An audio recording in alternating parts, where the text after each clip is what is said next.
ربی شرح لی صدری ویسر لی امری واحلل عقدۃ من لسانی یفقہوا قولی۔ والدین کے ساتھ حسن سلوک۔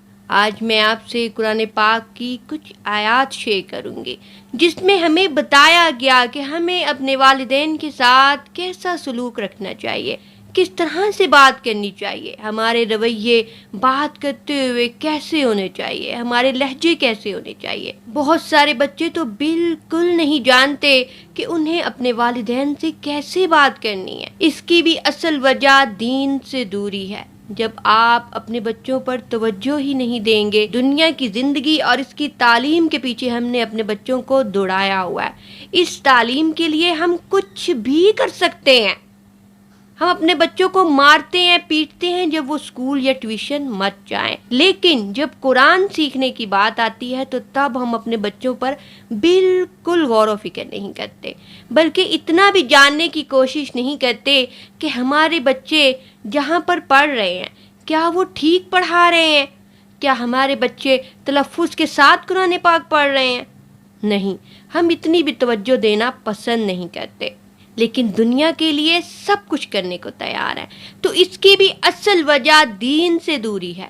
جب بچوں نے دین پڑھا ہی نہیں، جانا ہی نہیں، اللہ تعالیٰ کے لاسٹ میسج کو کھول کے پڑھا ہی نہیں کہ اس میں اللہ تعالیٰ کے کیا کام ہے، اللہ تعالیٰ کے کیا حکم ہے اپنے بندوں کے لیے، تو پھر وہ کیسے خود کو ٹھیک کریں گے، کیسے ان کو صحیح راہ کا پتہ چلے گا۔ ان کو صحیح راہ کا پتہ لگوانا چاہتے ہیں تو انہیں زندگی میں کم از کم ایک دفعہ لازمی ترجمہ قرآن پاک پڑھائیں کہ وہ جانیں کہ اللہ تعالیٰ نے اپنے لاسٹ میسیج میں کیا بات کی۔ قرآن پاک میں کم از کم 4 دفعہ توحید کے بعد اللہ تعالیٰ نے والدین کے ساتھ حسن سلوک کا ذکر کیا۔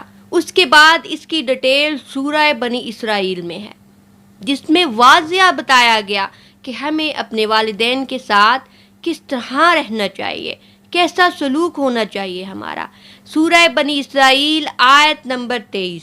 تیرا پروردگار صاف صاف حکم دے چکا ہے کہ اس کے سوا کسی کی عبادت نہ کرنا۔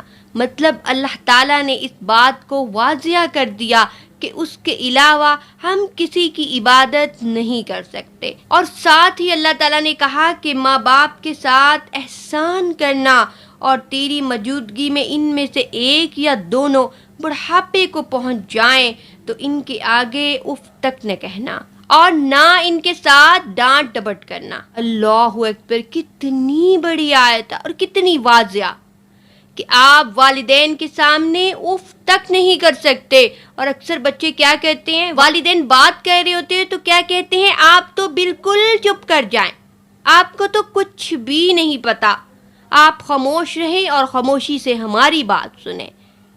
یہ تو بہت ہی بڑا گناہ ہے، اللہ کے نزدیک یہ ناپسندیدہ عمل ہے، لیکن اللہ پاک کیا کہہ رہے ہیں کہ تم نے ان سے اف تک نہیں کہنا۔ مطلب جب وہ بات کر رہے ہوں تو آپ نے اشارے سے بھی ایسے نہیں کرنا کہ یہ تو فضول بول رہے ہیں۔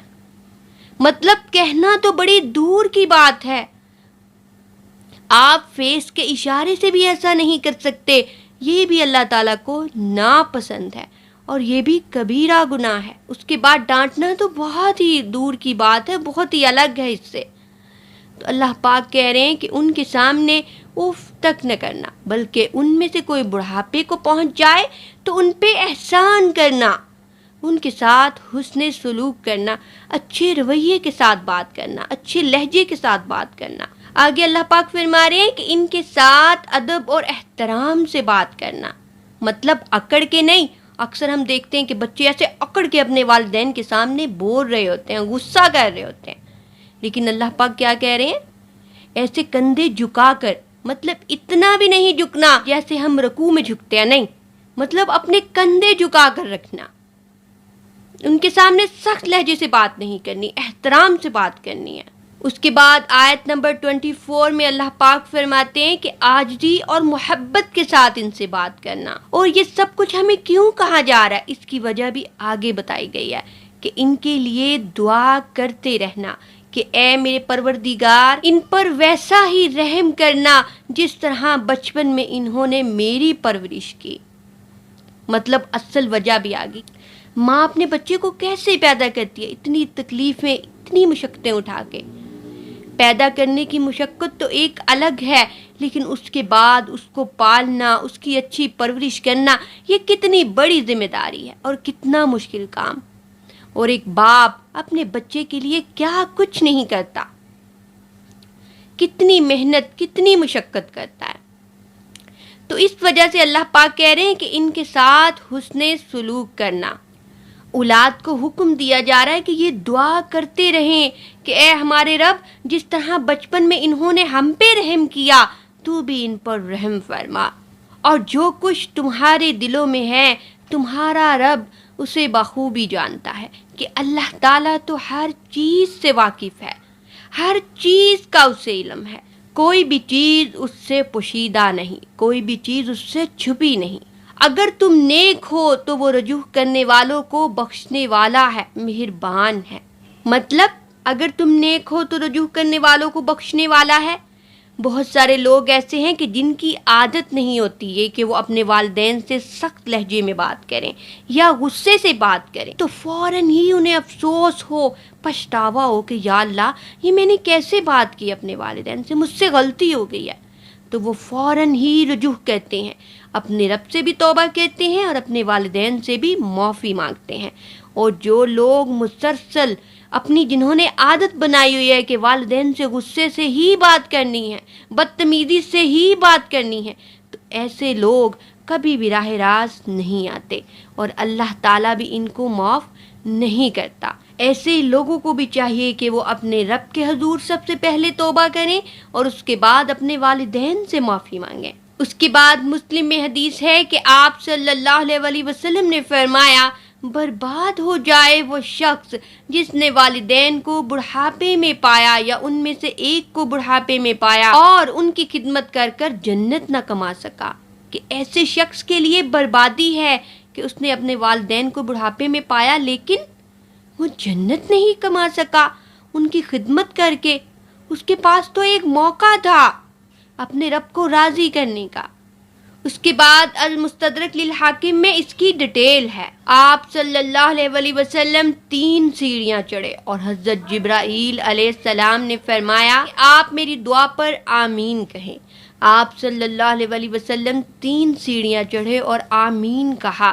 جب آپ صلی اللہ علیہ وسلم پہلی سیڑھی چڑھے تو حضرت جبرائیل علیہ السلام نے فرمایا کہ برباد ہو جائے وہ شخص جو آپ صلی اللہ علیہ وسلم کا نام سنے اور درود پاک نہ پڑھے صلی اللہ علیہ وآلہ وسلم۔